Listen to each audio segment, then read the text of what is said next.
back to A Well-Designed Business. My name is Luann Nigara, and I'm so glad you found this podcast. Together with my husband Vince and our partner Bill, we have grown our company WindowWorks from the ground up. So I know and I understand the challenges you face in running your interior design business. I also know that your talent alone isn't enough to ensure your success. So on this podcast, we talk about strategies and practical steps to help you grow your business. But make no mistake about it, we have our share of fun here too, mixed in with those aha moments that I love so much. This isn't fluff. Nobody has time for that. Whether you are a new interior designer or a seasoned designer, I am here to help you create and to manage the kind of interior design firm that you dream of. It's straight talk and it's action. Are you ready? Let's get started. Hi, welcome to A Well-Designed Business. It's Power Talk Friday, and today we're going to be talking about marketing. As you know, marketing has everything to do with satisfying your target clients' pain points. And by doing that, hopefully compelling them to work with you. But the reality is sometimes marketing can be our pain point, right? We're creatives. I mean, and marketing is creative, but we have our jobs. And so trying to figure out and handle the marketing is challenging. But my guest today, Bart Anestin, who was referred to me by our mutual friend, Daniela Furtado, which you may have heard her on the show. We'll put the link in the show notes. He said in his pitch to me, he was talking about marketing and how he'd like to share stress-free strategies for interior design firms, big and small. Strategies that will allow you to focus on client projects and not struggle with balancing working for your business while working on your business, right? Sign us up for that, right? Well, Bart Anestin is here. He is the owner and creative strategist of Creative Partner, a Toronto-based studio. He's also the host of the More Life podcast. Bart's passion for helping brands find and tell their story results in mindful, intentional, and beautifully crafted solutions for strategic digital marketing. I'm very happy to introduce you to Bart.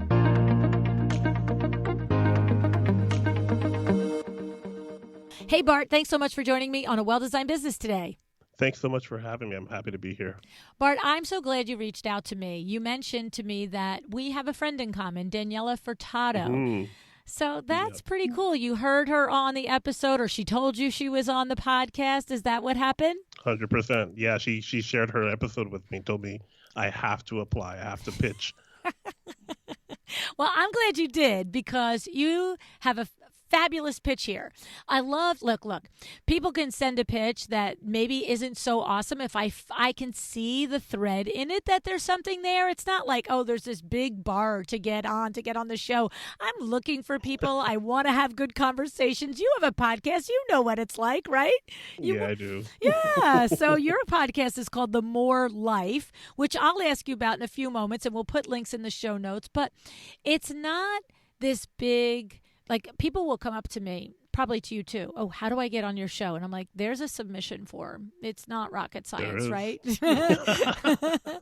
But the thing is, once you get to that submission form, there, like I said, sometimes I can see it in it, and maybe it's not quite so organized, but other times it's nicely organized. And I love when I ask in one of the questions, if you could title your own episode, what would it be? And yours was, finally, a marketing framework that's easy for interior designers. And I'm like, yes, keep reading, Luann. So that's now, to be fair, I am a marketer. Well, I was just going to say. Handling things helps. I was literally just going to say that, Bart. I'm like, and by the way, if you didn't have a good pitch, that would be really bad. Right? This is what you do for a living, is helping people understand the value of your different clients' business. And of course, you're able to do that for your own business, right? Right, of course. Yeah. We love to actually help people, and a lot of times we are solving a similar problem with many different designers that we work with. Yes, right. That's the thing. Once you start to work in a niche industry, you do start to see the challenges that even though the two businesses might have a different business model, might charge their fees differently, might have different superpowers. One does kitchens and baths and one does, Mm-hmm. decor, but that you do start to just see through to the similarities, don't you? 100%. And those similarities are across, like, they're very, like, across the board. Everybody has those similar things. And once you can tap into it, that's when you're actually helping the end person, your client or the user. And that's when you're going to see the best results because you're hitting in what we would call in marketing world those pain points. Those Mm. pain points are very key to making people feel compelled to work with you. Mm. And so, what are you running into that are those top level similarities that you are drilling down and helping designers work on, Bart? Yeah, the biggest thing we always hear is people are frustrated. Their lives seem to be chaotic, and I grew up as a graphic designer, so I understand the plight of the design world and Mm. holding many thoughts and ideas in your brain, and as a creative, you're often solving problems. All art is kind of solving a problem, but it's somehow so hard to solve your own problems, and that's like probably a whole other podcast on Mm. on how to understand yourself. But the big thing we find is people are frustrated and cluttered in their minds in terms of how they should be going about marketing themselves and how to gain the influence or the reach that they would like to have. And we see that, whether it's a small boutique type firm or large companies who are doing commercial work. The little thing that I always seem to find out is the larger the company, the more disorganized it is. So Wow. it it doesn't matter how big or how small you are. Most people don't have a solid, marketing strategy that they feel confident in. That if you were to ask people who are the key decision makers, or if you were to ask the people who are involved in this team, that they can actually tell someone. So the vision is not getting passed down through all the different chains. Mm.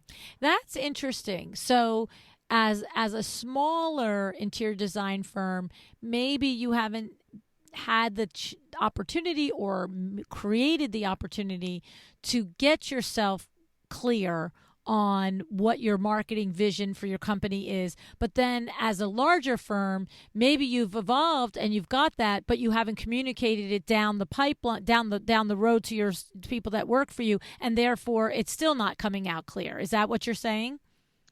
100%. Hmm. And it's so tied to leadership and vision, Mm. for the sole fact that, marketing and brand strategy are such an integral part to overall business strategy. So you have to start thinking, how would a business owner think about marketing, no matter what size of the company, whether it's 5 or 20 or 125. And when you start to do that, you start to see the long term benefits of having a singular, or at least a framework that is something that you guys want to work towards, for a long-term type strategy, and what type of content you want to produce. How should you be writing? What's the brand tone? All those things are so integral to the business side. Um, and that's why we often joke and say in my company that we could literally help any type of company because Mm. marketing just is intertwined with the foundations of how you build and grow a successful company. That's, you know what? It's so funny because every time I have these conversations on the show, there's one of my businesses that I can relate to. I can either relate it to the experience at Window Works or the experience at Exciting Windows or the experience at Luann Igara Inc. And right now, it's recalling me to an experience at Window Works.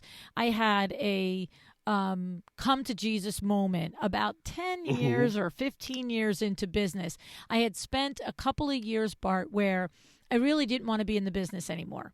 So it's Okay. definitely past the 10 year because I had the 10-year I had always believed, my husband and I had said in the beginning that we would do window works for 10 years and then we would sell. Because when we bought into window works and we started it, it was a franchise. So we thought it was going to be like McDonald's worth like $1 billion, and we would build it up and Yeah. then we would sell it, right? And then at the 10-year mark, I'm like, okay, it's 10 years, let's go. And he, at the 10-year mark, is just feeling his stride. He's like, this Yeah. is great. This company is rocking and rolling. And I'm like, I don't care. I want out. And then we had our come to Jesus moment, because at that point, I was doing probably 80% of the sales for the company. Wow.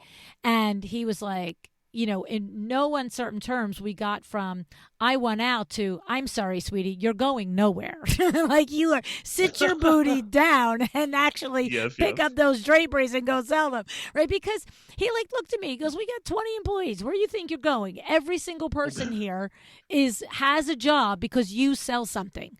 Like, stop, right? Yeah. And so then fast forward about 2 or 3 years later, so I'm in a fog, right? And I'm doing my thing. I'm not in a fog every day, right? But we have this very huge, moment that goes on for a couple of weeks, and then finally I understand very clearly that it would be insanely selfish and impossible for me to leave.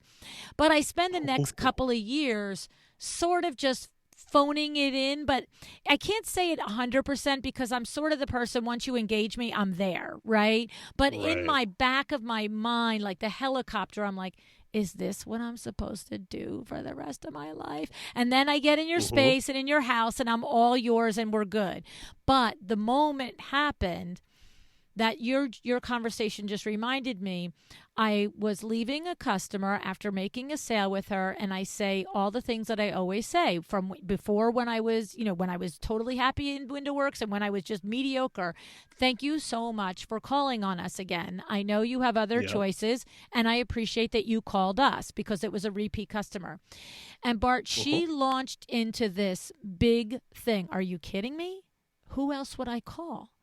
And I just Yeah. looked at her and I said, what? And she goes, Luann. She goes, you and Vinny and Billy, are you kidding me? She goes, you guys. And she talks about the attributes of me, Vin, and Bill. Then she talks about Yeah. the attributes of our team. Then she talks about how, I took care with her when she referred me to her daughter or whatever it was. And all of a sudden I was like, this is our company. This is our brand. This is who we Yeah. are. And Bart, from that moment, I leaned in. And so when you said that marketing and branding come from leadership and vision, that was a huge turning point in our company, because that was when I came up with the slogan, experience, expertise, excellence. I was like, we are experienced. We have it unsurpassed expertise, and we Yeah. do things excellently. You know what I mean? And I said to Vinny, change make sure that's on the bottom of every ad. And he's like, does it Yep. really matter? I'm like, yes, it matters. You know what I mean? So you're so 100%. right? You feel that, what I went through? 100%, because the vision leaks, so you have to keep pulling the vision in. And once you get, oh, this is what the connection point my customers are having with me, then you can tap into that and be like, oh, I get it. And ultimately, people buy from people they like, Yeah. at full stop. So if they don't like you, if they don't see a genuineness in your business, nobody wants to work with somebody who feels shifty or too salesy. You get that used car salesman anecdote, and that kind of plays off the genuine interaction. One of the values in our company is we talk about peoples, we don't talk about clients, because ultimately we're talking to somebody who we are helping, we are solving their problem, we are helping them move the needle forward in their marketing, in their branding, or whatever that they might need. But if you just look at them as a client, I'm just here to get something from them. They're here to help my operational costs. They're here to fill these invoices. They're here to meet my goals. It's not a genuine interaction. And you need to find that place where it's like, oh, this is how our business is going to help this business. That's kind of how we look at it. And that's the better way to actually look towards your marketing and even your business as well. It's true. And it just, to your point, now your vision leaks down. And, every single person that you hire in your company, every single potential client that you speak with, there's a different level of message that comes out when you're clear on why you're doing what you're doing, right? Yeah. Yeah. Clarity breeds confidence. Your Mm. salespeople can now help push sales better because they are clear on the objective. Mm-hmm. Clarity helps your marketing. Clarity helps operations. Clarity helps customer service. Every aspect of your business, and even if you're a solopreneur and you're bootstrapping it and you're all by yourself, all of those aspects, being clear on what the objective is going to transform your business. Because now you feel confident that I know what I'm supposed to be doing. I know what my purpose is. Just like how you had that aha moment where it's like, oh my goodness, this is it. This is the business, is because it was made clear for you. She Mm. provided language for how you didn't even know you were feeling or how you made her feel. She gave you the words for it. And now that, oh, this is how it clicks. And now you're revitalized. You got brought to life. Mm-hmm. It's true, because I've had many designers say to me, I don't know what my Fred Burns only is. So Bart, way back in the beginning of the podcast, there's a gentleman, Fred Burns, who is one of the leaders in the industry for business coaching for designers. And he used to say, what is your only? What is the thing that, you're the only interior designer in Toronto that, right? And so now I Right. just started calling it your Fred Burns only. And the thing about it is that little story illustrates your only doesn't have to be huge. It doesn't have to be even so different than somebody else's. In other words, our only was this conglomeration of, she said, if you guys make an appointment, you show up. You're not like the plumber who says Tuesday at 2:00 and I Right. never hear. So our only, right? Our only was this combination of family owned and operated, commitment to customer service. And the thing was, we did all of those things, but we thought, like, I remember, well, of course we do those things. That's what a good business owner does. But when, to your point, when she fed it back to me, I was like, oh, that makes a difference. We do it Right. sort of unconsciously, not really like we strive for it, but not recognizing the profound effect it has on that consumer when you put 5 or 6 attributes together and they can depend on you for that. And so that really 100%. did, right? It brought that clarity to me that what we were doing was valuable, not just providing window treatments and awnings. So, Yeah. and your thing is, in your framework, clarity is the first pillar of that framework, is getting focused on what it is that you deliver, that, like you said earlier, what pain points are you solving, right? Yeah. You have to identify those objectives. Like, what is it what we're going to do, or what's most important to our business to do to help us move the needle forward? Because for every business, that's different. Some people are looking to grow their awareness. I just want to get people knowing that we are here, that we're here to service their needs. Some people are looking to build brand awareness, make their company a little bit more solidified. Some people are trying to get conversions, get sales. Everyone wants sales. Mm-hmm. But depending on what your objective is, it will determine how you what your initiatives should be. Because if if your objective is to build trust, then it's going to be different than trying to close a deal. Mm. And what you start to do for each one of those channels is going to be directly correlated to the end result. So the first thing is understand yourself. It always starts with the inward stuff. Okay, who are we as a company? What is our main objective, or what is the pain point that we are going to be able to solve? What's our only, using that language as well, because there's going to be more than just one interior designer in your town, in your city, in your region. So what is the thing that makes you unique? And then from there, you have to start to say, okay, what initiative am I going to start to work on? Because if you're talking about, building brand awareness, then your initiative might be to create eye-catching content, right? Like, or something that stands out, stops people from scrolling. They take aware of what the creative or the ad or the copy is. If you're looking to build trust, like I said earlier, you got to create content that showcases the expertise, that provides value, that is very targeted for the type of audience you're trying to talk to. And if you're trying to increase your conversions, you want to create something that is, very robust, that targets qualified people that can convert to sales.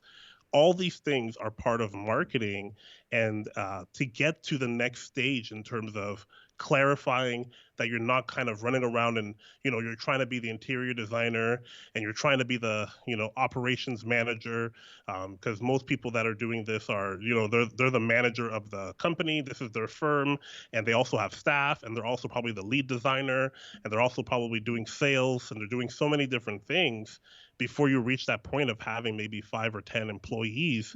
How do you manage all these things and also think, oh yeah, I need to also be a marketer and understand what things are supposed to happen in my company to help keep the wheels in motion? Right. It's crazy how many hats you wear as an Yes, it is. entrepreneur, right? It is very crazy. We all do it, but when you were describing, I'm like, whoa.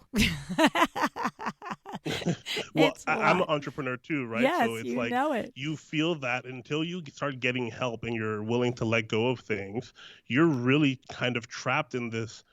It feels like you're trapped. You're not actually trapped. You're just going through the growing pains where you are busy and things are moving in the right directions, and you're not necessarily making every dollar and cent that you wish you could to hire somebody, but you're almost there. You're stretched. That's literally the analogy you can think of, as somebody holding one of your arms and somebody else holding your other arms. You're stretched in every which way, every direction, and you're trying to also, on top of doing all the regular things of being the manager and strategist for your company, is also, oh yeah, by the way, marketing.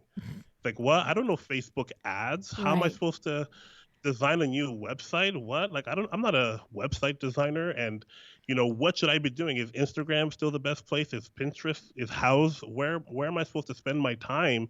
And that's what I was saying in the beginning, is most of the people that we talk to, they're just so flustered with different ideas, different things that they see their competitors doing.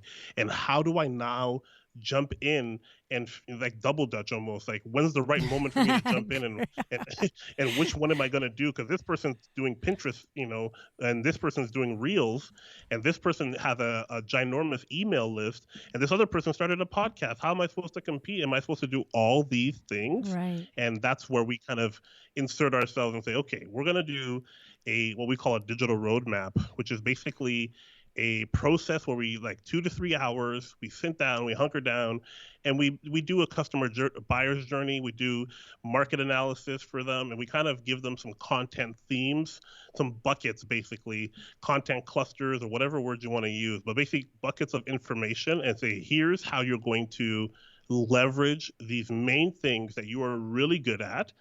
And from there, you'll build all the marketing stuff, whether it's videos or slideshows or white paper or building case studies or infographics. No matter what it is, you have to have that core brand messaging that you want to talk about in terms of your outward marketing, and then start to really refine it. And from there, everything else comes out of it. And it becomes so much more easier once you have that. That's the real meat of this entire process, is figuring out, okay, how do I figure out the brand messaging for this?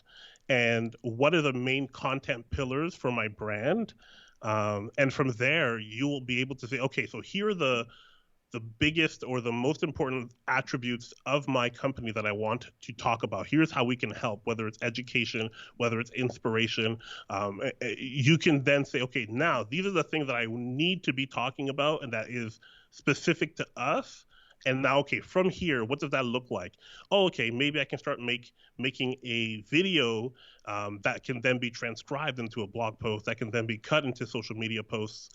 It becomes a lot easier when you start thinking of things in big buckets and leveraging your knowledge to be cut down into different pieces and be published everywhere. So all of that makes 100% sense, Bart, 100%. If I were to say to you, great, if I come to you, you do the heavy lifting with and for me.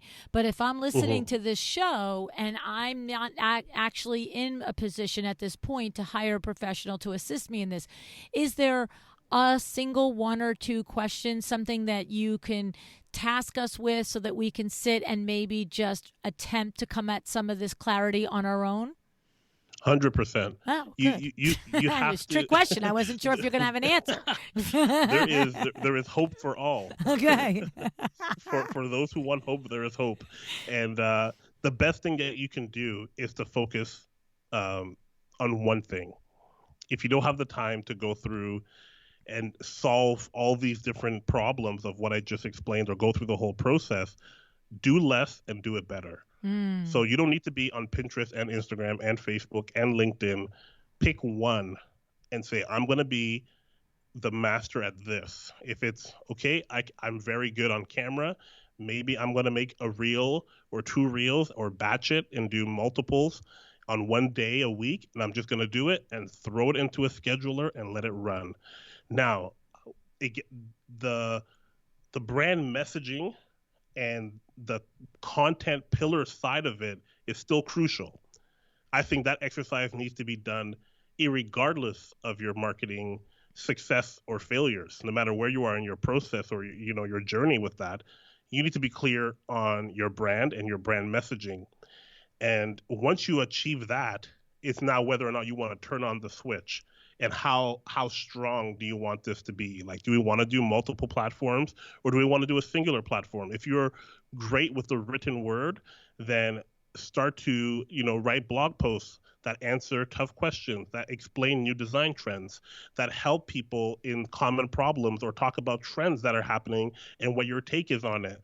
You don't have to do all the things. You don't have to be all things to all people, but you do need to, if you want to take your marketing seriously, have at least one channel that you are committed to. And that's the hard part. It's like going to the gym. You just mm. have to commit, and it's going to suck until you press publish. And even after you press publish, it's still going to hurt, and you're probably going to be like, that wasn't necessarily the best. But just like the gym, the more you go, the results will eventually start to follow. And your Mm, first blog post will suck. right. And there's no doubt about it. I don't care how gifted you are, but writing for the internet is a unique skill. Mm, And the second one probably is going to be just slightly better. But by the time you reach your 50th or 100th blog post, you're going to have a rhythm and a cadence, and you'll understand what your audience is looking for. Um, that's where you're going to see the results start to exponentially grow, and see that translate into whatever your next step is. Because sometimes it could just be that awareness, or sometimes it could be, hey, we need sales from this, and we want to use this content marketing as a way to leverage ourselves into the right place at the right time, so people think about us and they are primed to make that purchase because they are now gone through our funnel. yeah. So when we do this, I love this. It's like, first of all, just going back to the number one tip is to focus on one thing, and your line, do less, but do it better. So good, right? Like, get Yeah. it Oh yeah. down. And I also love the lesson of it, you're probably not going to like it. So it doesn't matter. Keep doing it. You'll get better. The goal is not to do it to like it. The Right. goal is to do it because it helps your business. And that's Right. everything about leadership, right? Like, if Right. this is going to if I have two kids, if my kids don't like to eat vegetables, I help them eat the vegetables, not like me eat the vegetables. I help them eat the vegetables Right. because it's good for them, and you want to do what's right for your kids. It's the same thing inside your business. If I know that there is a gap in the market, and there's an opportunity where I can add my voice, or I can add my perspective, or I can help people, and that's your intended purpose for your business, um, then you should do those things, because even though it hurts, the results are going to be helping your overall objective. Mm-hmm. And so, what happens? Because I know that the second layer of your framework is confidence. So, is it, you mentioned a while Hmm. back that when you have the clarity, it leads into and builds the confidence. So, we establish the clarity around who we are, who we serve, what we do. We figure out what feels good to us as far as how to deliver this newfound clarity on our brand message. And so, whether it's video or writing or whatever it may be, Yeah, but then this all leads into and creates the confidence. Yeah, there's so much good things that happen when you're clear.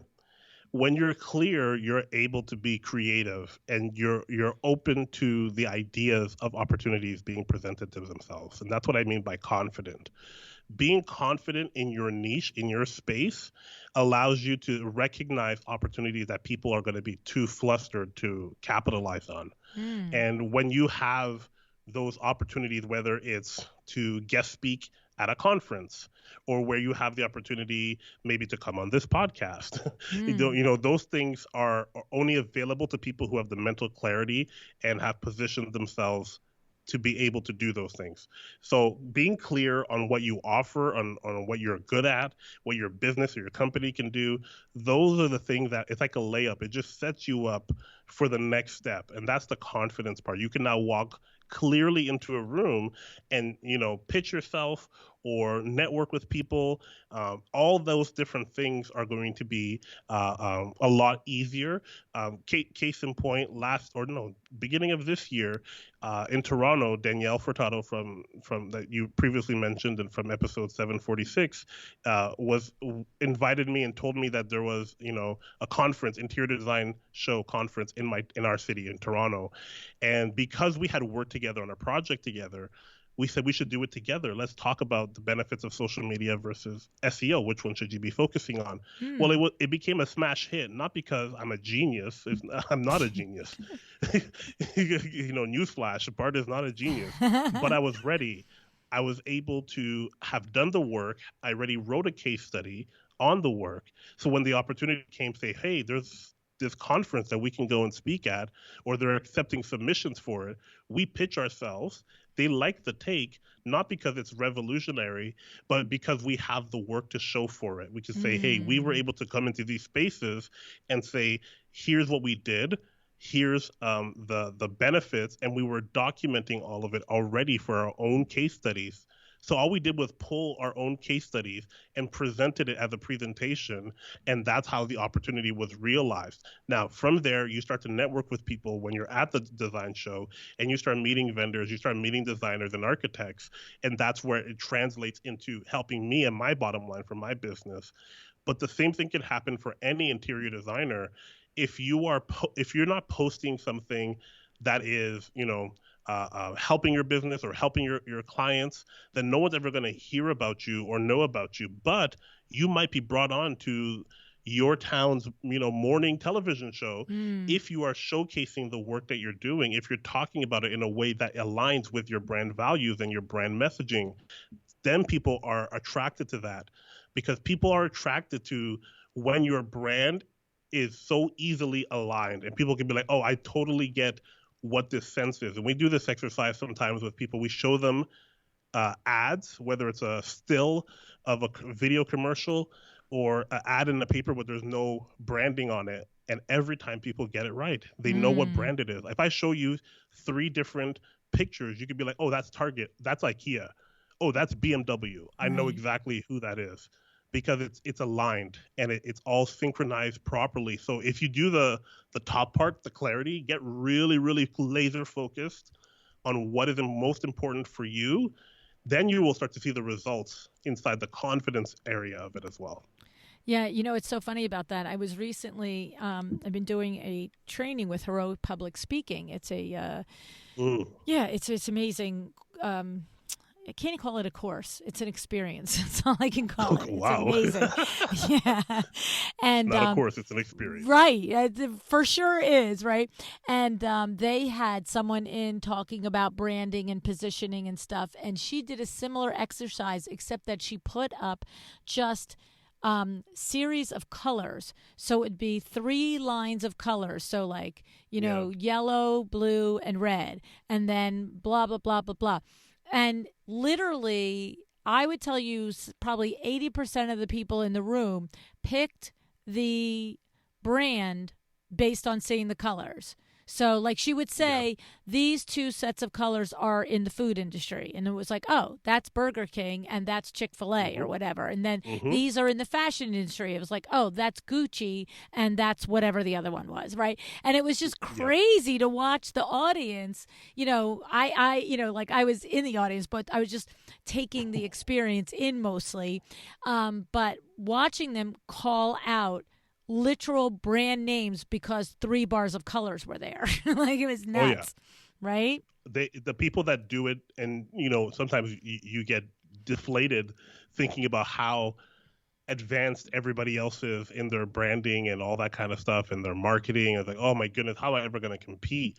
It's like, no, you can do the exact same thing they're doing. Mm, The branding and marketing world, especially with social media and the internet, has been democratized. It's for anyone. mm. You could be a small brand, or a growing brand and have that recognizability, in your area, online, your presence there. And I think a misconception a lot of people have, especially when I'm working with designers in my city, is people think that I have to be the biggest and the most influential and have the largest accounts and all these different things. And I'm like, well, do you know what your bottom line, like what is the business side goal of your business is? Like, okay, so if it's, I want to make $500,000 in profit. Okay, well, are you working towards that? Are you calculating that? Because you might only need a social media account following of 3,000 people Mm. to make that goal realized. It's not necessary. People just think more and more sales, but they don't necessarily calculate, okay, well, what's the profit? What's my margins? What do I need to achieve that? What's the best way for me to monetize my social media or my presence, my marketing? Is it going to be through an email campaign, or sorry, an email list, or is it going to be through social media? Is it going to be through public speaking? Is it going to be D2C? It can be so many different things, but if you're not clear on where you are in your business and what you're really trying to get after, because ultimately people who are listening to this are business owners and probably C-suite level type people who are working. That's what's going to help you, is being even clear on that, so that okay, if this is the goal, fiscally or financially for us, then this is how we are going to do that. Right. I love it. So good. And then you say ultimately, if you nail these two things down, then you end up with a funnel that becomes, and I love the words that you use, your number one employee. Talk to us a little bit Yeah. about that. Yeah, we talk a lot about your website being your number one employee. It works when you sleep. Your brand, your logo, it represents you when you're not in the room. That's really important, because sometimes my brand can go places that I can't. Mm. Sometimes my business cards make it into places that I've never been invited to. So if you are prepared and you have, a brand message that resonates with the intended target audience, then you're going to be able to confidently, hand your card out. People are not going to feel, I don't know if you ever experienced this before, Luann.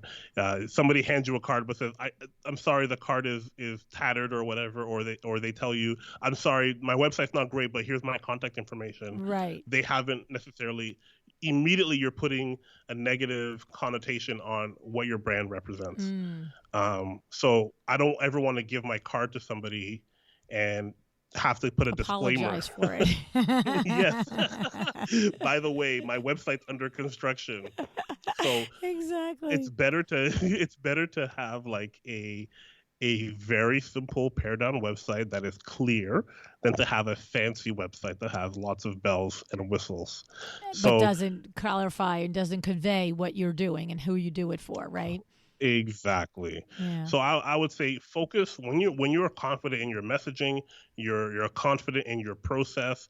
That's when I tell people, marketing really is the holistic business approach.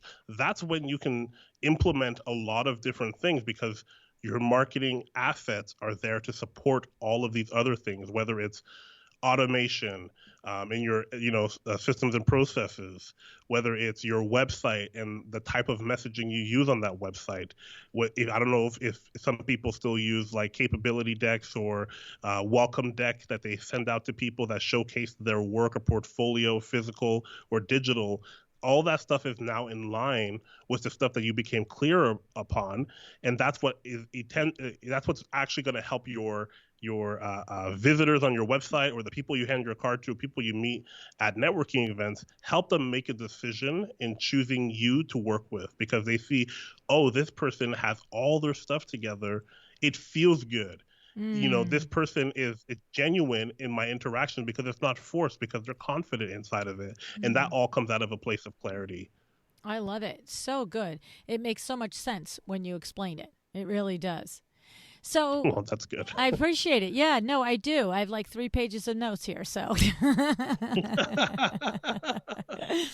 so I do want to spend a minute to talk about your podcast, though. So the More Life, that's what it's called? The More Life podcast. So tell us a little bit about it. The More Life podcast is about the intersection between creative entrepreneurs and, the hustle culture. And how do you balance the two things? There's a lot of young people who see what I do, or what people like me do, like running a marketing agency or a social media marketing agency, and it looks cool, but it requires tons of effort and hustle. And, I love Gary Vaynerchuk and Gary Vee, but that hustle culture is real prevalent. And I'm a father, I'm a husband, I got 2 kids and a wife at home. So how do I manage all of these revolving tasks and responsibilities on my plate while being ambitious? Because the anti-hustle culture kind of asks you to leave behind hustle and chase solidarity, and the hustle culture says go for it, do more, faster, longer, all the things, you ramp it up to 11. And I'm trying to find the balance in between. So I'm trying to chase more of life. That's very good. Keeping my sanity. Yeah. Yeah, because it's funny, because that resonates with me, Bart, because literally everybody I ever speak to, they're like, will you take some rest? Will you take time for yourself? Will you do this? And I'm just like, I'm having a good time. You don't have to worry about me. Now I'm past the age of raising children, but I know my daughters would appreciate a little bit more mom time so that they could have a break, right? My son just went on a play date with some friends, and the mom of this other kid asked my son what I do for work, and he told this mother that I make logos and make money. Out of the mouths of babes. Yep, I make logos and money. He makes logos and money. That's awesome, right?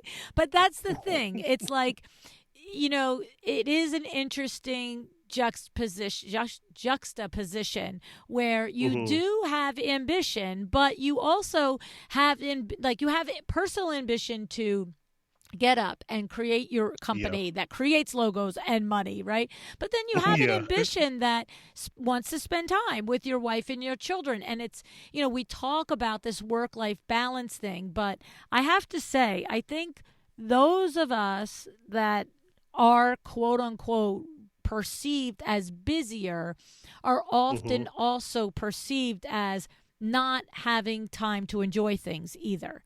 And I think they just don't recognize I'm enjoying the ride, period. Yes. I like it all. You know what I mean? There are some people who love, the leaving work and leaving all the stress and ideas and thoughts of work at work. And then there are us, like you and I, Luann, who are a little bit crazier, who like to take our work home with us. And, what would be a great idea? And that's what's happening while I'm eating supper time. Right. And we're just built different, and for better or for worse. And I think it's hard for people, like you said, to understand the difference between they see the process of getting up and going to work every day as a chore, and I wake up and my feet touch the ground and I can't wait. Right. It's like, okay, like that saying, she's awake, her feet have hit the ground. Awake. What it is, like, like won't curse on the show, but awake. Like, you know what I'm thinking. What is it? It's something to like, I don't know, something like, her feet hit the ground or something. Like, I can't tell you how many times somebody has given me that sign. But, it's the thing of it is it's I'm going to take it right back to where you started. It's actually knowing yourself first. Yeah. Right? Because 100%. if I know myself and I know that I need more downtime, but I don't give myself that, then that's there's no justification in that. I'm not going to justify that for anybody. But if I don't require as much downtime as you, then there's no justification for you looking at me going, relax. You know what I'm saying? It's true. And my kids, I think they've come to realize now that I don't work a normal job. I don't do like what other parents do that they go to school with. And they kind of appreciate it because when there's, parent teacher council, I'm able to volunteer to do those things or to go on trips or, pull them out for school to go on a vacation somewhere. It allows, and this is where people kind of only want to live. They see on on social media, you say, I'm a digital nomad. I live in Mexico or Bali, and I just have my laptop. And I'm kind of trying to find that world, but in a more suburban context, right? Where I can still have the minivan and the kids, but I still want to be able to go to my co-working office and come back home whenever I feel like it, take my meetings whenever it works out for me. So it has helped in a lot of ways. And, it takes a certain amount of audacity to be like, who should be in charge? Me. I should start the company. I love that line. I'll tell you who should be in charge. It's me. This guy.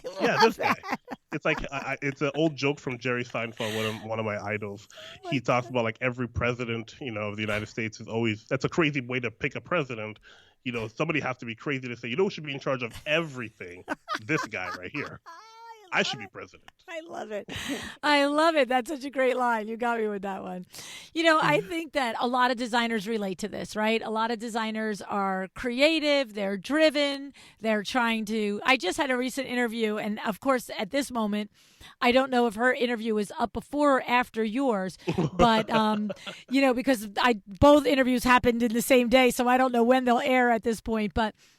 Her name is Susie Novak, and she was describing how in the beginning of, getting her business off the ground, she was going to night school for interior design. She had a day job at an art gallery. She had a husband and 2 small children, and she was seeing clients on the side. And yes, and we had a really delved into a little bit of the conversation there about expectations that a friend had mentioned to her father had mentioned to her, and really she's now firmly settled into her space. And who's in charge of her is her. And she recognizes that she is serving her family and her children, but it is fine and she can do it within the context of being a business owner. And so, so that's interesting. So we get conversation like that on your podcast, exploring those feelings. And look, we all have good days and bad days in it, right? I mean, honestly. 100%. They're not all just, sunshine and unicorns. Yeah, when people don't pay their invoices and you still have to do payroll, it's not a good day. Yeah. Or I have too many interviews in one day and I've got the cord in one studio and I've got the microphone in another studio because I'm running 100 miles an hour. That's when I look at Diana and I go, when will I just stop this? When will I just take a beat? But what else will you do? I don't know. Just, exactly. That's the truth. It's not like if I take something out of my calendar, I'm going to sit and organize myself. Let's be serious. I'm just going to come up with a new idea. Who are we kidding? Exactly. Oh, my goodness. Well, this was so much fun getting to know you, Bart. So tell us a little bit about your business and how we reach out to you and the type that work that you do for interior designers. Sure. We run a creative marketing agency for interior designers. And the easiest way to find out about that is creativepartner.ca, creativepartner.ca, or you can alternatively go to just my name, bartanestin.com, and you'll see the podcast, you'll see the other website there as well, and all the stuff that I'm doing. All right. I love it. And we will put all of this in the show notes because some of the spelling is a little funny and all the things, but it'll all be there. Sometimes I have to remind people, do you do this every once in a while on your show? Like you can just scroll on your phone and there's all the links right there that we It's always true. talk about. Like you can just link People right send to you it. messages. You can go right there. It's not scary and it's not hidden. It's right there for you. So, oh my goodness. Thank you so much, Bart, for being on the show. I truly enjoyed the conversation and, Thank you. looking forward to further collaborations with you. Thanks for being here. Absolutely.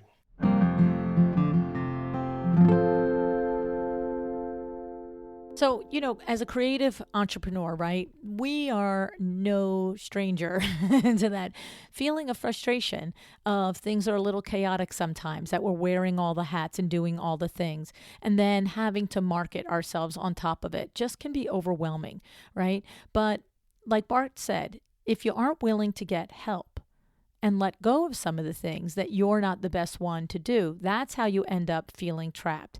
And if you know me, you know I agree with this. I know that we should not be taking on everything ourselves in our businesses. Recently, I had the conversation very similar to this on the other podcast, Window Treatments for Profit. And that conversation was with Joe Gabera. I'll put the link to the show notes. And Joe talked about how we should never try to be a one-man or a one-woman show. And of course, he had a very, very, very scary, tough life lesson, life journey, life challenge that proved to him that he needs to have more than just himself in the business. I suggest you take a listen. Right now, I get that we're not ready, all of us, to hire out everything. And that's why it's awesome that we have smart people like Bart that come here and give us some tactics and some, strategies so that if you are doing your own marketing, at least you can have a plan, right? And the thing is, the first thing he says to do in your marketing framework is to get the clarity, right? That we have to really understand our own personal objectives with our business, our values. What is our company about? And then secondly, how do we uniquely help solve our potential clients' challenges? What are their pain points that you address? Okay. Now, you heard me tell the story about my journey to clarity for WindowWorks and the aha moment I had, which helped me start to put our brand and our vision into words, right?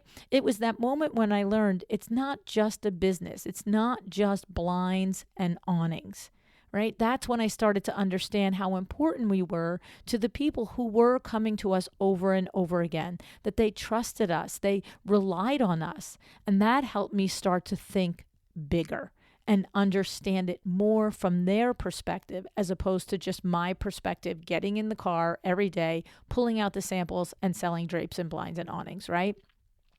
Now, it surprised me when Bart said that most people don't have a solid marketing strategy because I think, we can look around and it feels like everybody does, right? We look on everybody's Instagram and their blogs and the other places that they show up, and it's easy to think, oh, they've got it all figured out. How come I don't? But I love what Bart said too. Pick something and one platform and master it if you're not hiring this out yet, right? And you are doing it yourself. So if you're good at Instagram Reels, pick a day a week and batch them, right? It was encouraging to hear Bart say that it's like going to the gym. As long as you commit, the results will eventually follow. Right? How simple is this? And it's a little bit relieving, right? Because I'm sure you agree that it is overwhelming, and it certainly can be. Having knowledge on all the platforms is something I know I don't have. I have no desire to learn all of them, but we do. We take one at a time and we figure it out. We get a little help where we can, whether that's with Nicole Heimer at Glory and Brand or Stephanie Hamilton at Hamilton Creatives. Like that's how we do it at WindowWorks and at Luann Nigara Inc. We have our clarity, but then we have our experts, and some things we lean on them more areas than others, and some things we do ourselves. So little by little, that's how you do it, right? So, and from the clarity comes the confidence, right? Which then leads to that effective funnel that really shows to people that you are reliable, that you are trustworthy, and that you can be their guides in their journey to interior design, right? And they can trust you, right? Now, Bart also has the podcast, The More Life. He describes it to be the intersection between creative entrepreneurs and the hustle culture and how to balance them. Another relatable topic, right? He's learned this from his own experience of having his family with the 2 little children, right? 2 little kids that keep him and his wife busy. And so he is chasing more of life and trying to keep sane in the process. So I encourage you to check out his podcast, okay? Now, if you want to learn more about Bart, you can go to creativepartner.ca. Okay, we'll put the links in the show notes. And of course, you can find his podcast wherever you listen to podcasts. All right. Thank you tons, Bart, for showing up and sharing your expertise on this. We really do appreciate it. I appreciate it. Thank you for showing up. Decide to be excellent.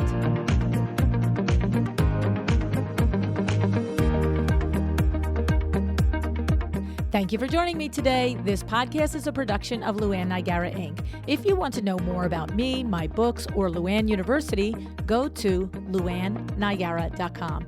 And if you are interested in having WindowWorks help you with your next window treatment or awning project in the New York, New Jersey metro area, go to windowworksnj.com to learn more. Have an excellent day.